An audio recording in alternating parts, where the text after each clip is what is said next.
Hi friends, എല്ലാവരും സുഖമായിട്ടിരിക്കണമെന്ന് വിശ്വസിക്കുന്നു.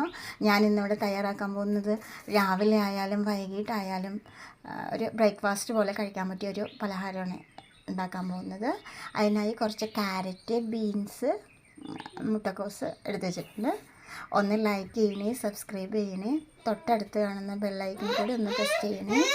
ഇതാ ഒരു കടായി അടുപ്പത്ത് വെച്ചു, ചൂടായിട്ടുണ്ട്. അതിലോട്ട് 2 ടേബിൾ സ്പൂൺ ഓയിൽ ഒഴിച്ചു കൊടുത്തിട്ടുണ്ട്. ലേശം കടുക് ഇട്ട് കൊടുക്കാം.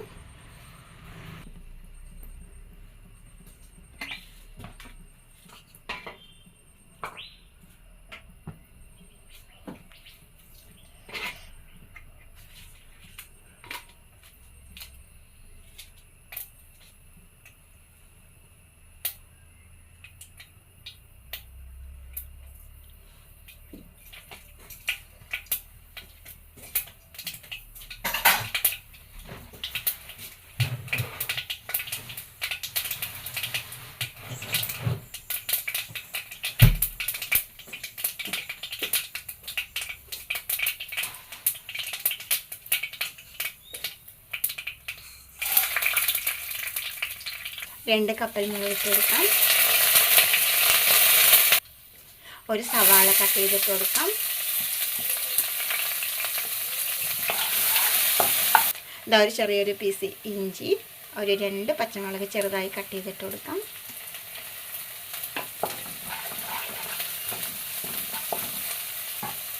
ഇതാ ഒരു ചെറിയൊരു ക്യാരറ്റ് ഗ്രേറ്റ് ചെയ്തിട്ട് കൊടുക്കാം. ഇതാ ചെറിയൊരു 2-3 ടേബിൾ സ്പൂൺ ഉണ്ടാവും ക്യാബേജ് കട്ട് ചെയ്തതാണ്. ഇതാ ചെറിയൊരു 3 ബീൻസ് കട്ട് ചെയ്തത്. പാകത്തിന് ഉപ്പിട്ട് കൊടുക്കും. ഇതാ പാകത്തിന് ഉപ്പിട്ട് കൊടുത്തിട്ടുണ്ട്. ഇതെല്ലാം കൂടി ഒന്ന് നന്നായിട്ട് മിക്സ് ചെയ്ത് കൊടുക്കണം. ഒരു കൊത്ത് കറിവേപ്പില കട്ട് ചെയ്തത് അതിട്ട് കൊടുക്കുന്നുണ്ട്. ഒന്ന് ചെറിയ സിമ്മിൽ ഒന്ന് ഇട്ട് കൊടുക്കാം. അങ്ങനെ കിടന്ന് വെന്തോട്ടെ ആവിയിൽ. എന്താ ഇഡ്ഡലി ദോശമാവിൻ്റെ ബാറ്ററാണ്. അതിൽ ഉപ്പിട്ടിട്ടുണ്ട്.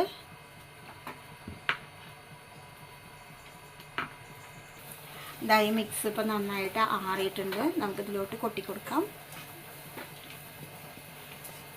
ഇങ്ങനെ കുറേ വെജിറ്റബിൾസ് ചേരുമ്പോൾ നല്ല ഹെൽത്തി ആയിട്ടുള്ളൊരു ബ്രേക്ക്ഫാസ്റ്റോ അല്ലെങ്കിൽ ഈവനിങ് സ്നാക്സ് എന്ന് പറയാൻ റെഡി ആവും കേട്ടോ. കഴിക്കാൻ ടേസ്റ്റും ഉണ്ടാവും, കഴിക്കാൻ ഹെൽത്തിയുമാണ്. കുറേ വെജിറ്റബിൾസൊക്കെ ഇഷ്ടമില്ലാത്ത കുറച്ച് വെജിറ്റബിൾസൊക്കെ നമുക്ക് കഴിക്കാൻ പറ്റുമല്ലോ.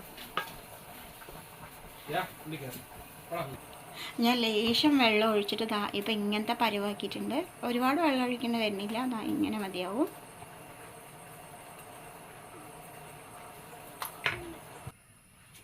ഇതാ ഒരു ആപ്പച്ചട്ടി അടുപ്പത്ത് വെച്ചിട്ടുണ്ട്. ഇതിലോട്ട് കുറച്ച് ഇത് കോരി ഒഴിച്ചു കൊടുക്കാം.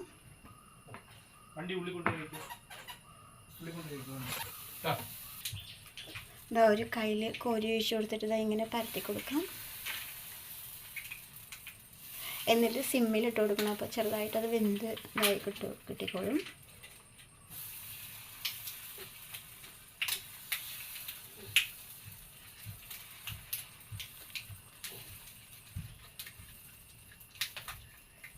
എന്നിട്ട് മൂടി വെച്ച് കൊടുക്കാം. ഇതാ നന്നായിട്ട് ഒന്ന് വെന്ത് മൊരിഞ്ഞ് വന്നിട്ടുണ്ട്. പതുക്കെ ഒന്ന് മറിച്ചിട്ട് കൊടുക്കാം. ഇതപ്പോൾ ഇവിടെ അടിയിലും ആയിട്ടുണ്ട്. ഇതാ മറിച്ചിട്ട് കൊടുക്കാം. എല്ലാം ചുട്ടെടുക്കണം.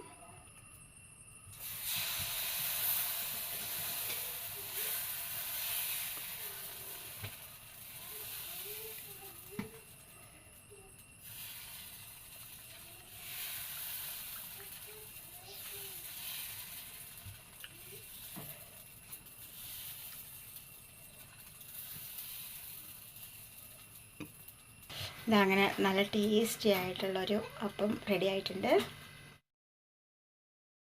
ഇതിന് ഒരു ചമ്മന്തി ഉണ്ടാക്കാനാണ്. ഇഡ്ഡലിയുടെ കൂടെ ദോശയുടെ കൂടെയൊക്കെ കഴിക്കാൻ പറ്റിയൊരു ചമ്മന്തി. ഈ അപ്പത്തിൻ്റെ കൂടെയും സ്പെഷ്യലായിട്ട് കഴിക്കാൻ നല്ല ടേസ്റ്റി ആയിരിക്കും. ഇത് അരമുറിൻ്റെ പകുതി തേങ്ങ പീസ് കട്ട് ചെയ്തിട്ടുണ്ട്.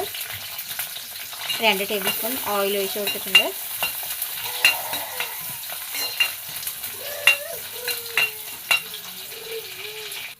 ഇതാ 4 കപ്പൽ മുളക്,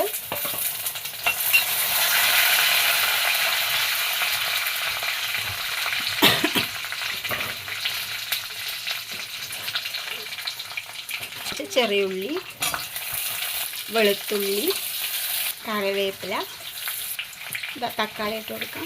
ഇതപ്പോൾ നന്നായി ആറി പാകത്തിന് ഉപ്പിട്ടുണ്ട്, നന്ന് അരച്ചെടുക്കണം.